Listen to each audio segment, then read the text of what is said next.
Salam sejahtera bagi kita sekalian. Assalamualaikum warahmatullahi wabarakatuh. Untuk teman-teman honorer, dengan adanya 152.803 honorer, datanya ditolak oleh BKN.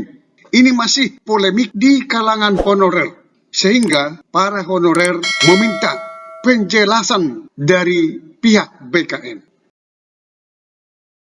Saya kutip dari jpnn.com, membuat judul penjelasan terbaru BKN soal honorer yang ditolak masuk pendataan non-ASN. Ini ditayang pada hari Sabtu 15 Oktober 2022. Jadi inilah penjelasan terbaru dari BKN ya teman-teman ya. jpnn.com Jakarta. Penolakan BKN terhadap 152.803 honorer yang masuk pendataan non-ASN masih jadi polemik. Di kalangan honorer K2 dan non-K2 terjadi kecemburuan. Selain itu berkembang isu bahwa honorer non-K2, tenaga kependidikan, tendik, seperti penjaga sekolah, petugas kebersihan, petugas keamanan, luput dari daftar 264 jabatan yang dialihkan ke outsourcing. Penjaga sekolah, petugas kebersihan tidak masuk dalam daftar 264 jabatan, kata Ketua Tendik Nasional Forum Honorer Non-Kategori 2 Indonesia, Sutrisno, kepada JPNN. Dia mengaku sudah berkoordinasi dengan penjaga sekolah lainnya dan ternyata tidak masuk dalam daftar data yang ditolak BKN. Sutriono berharap mereka bisa terakomodasi dalam pendataan non-ASN. Mudah-mudahan Tendik ada pengecualiannya karena sepaket dengan guru, kata Sutrisno. Lalu apa penjelasan dari BKN? Mari kita lihat di sini. Merespon masalah tersebut, Deputi Bidang Sistem Informasi Kepegawaian Sinka BKN Suherman menegaskan, semua honorer tanpa terkecuali yang menduduki jabatan petugas kebersihan, penjaga keamanan, dan supir akan dialihkan ke outsourcing. Mereka tidak bisa masuk pendataan non-ASN. Dia menambahkan ketentuan tersebut tidak ada pengecualian, termasuk untuk tendik, penjaga sekolah, petugas kebersihan, keamanan. 264 jenis jabatan yang dialihkan ke outsourcing itu untuk honorer K2 dan non-K2 di lintas instansi tidak ada kekhususan bagi honorer di bawah Kemdikbudristek, tegas Deputi Suherman yang dihubungi terpisah. Ia menyebutkan dasar hukum BKN dalam pendataan non-ASN ini adalah mengacu pada surat Menpan RB yang pertama, dan yang kedua.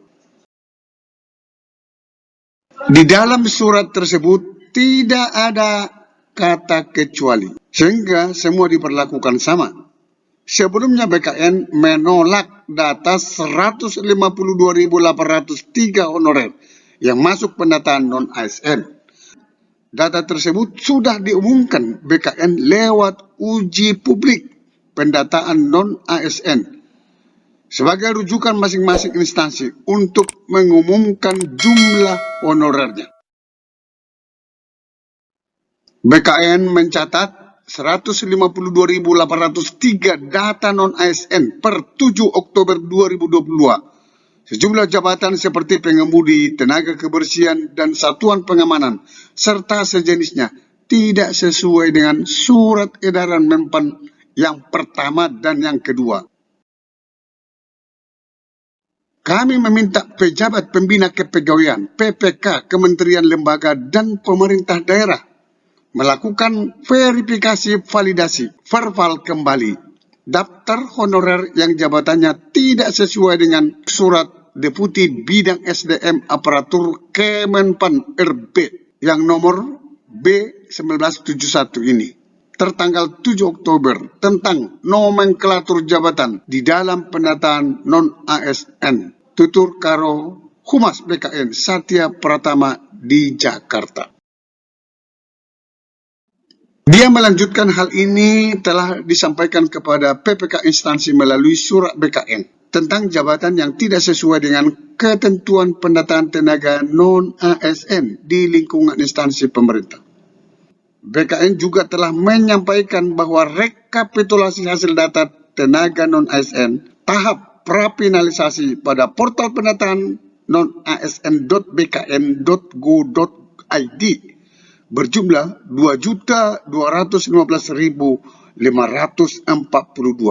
Data tersebut terdiri dari 335.639 daftar honorer di lingkungan instansi pusat. Sebanyak 1.879.903 di lingkungan instansi daerah. Pada tahap finalisasi pendataan non-ASN, BKN juga telah meminta data finalisasi hasil verifikasi dan validasi wajib disertakan SPTJM yang ditandatangani oleh PPK instansi. Sampai ketemu pada video berikutnya di channel ini. Jangan lupa dukung terus channel ini dengan cara klik subscribe, like, dan loncengnya. Semoga bermanfaat. Wassalamualaikum warahmatullahi wabarakatuh. Shalom.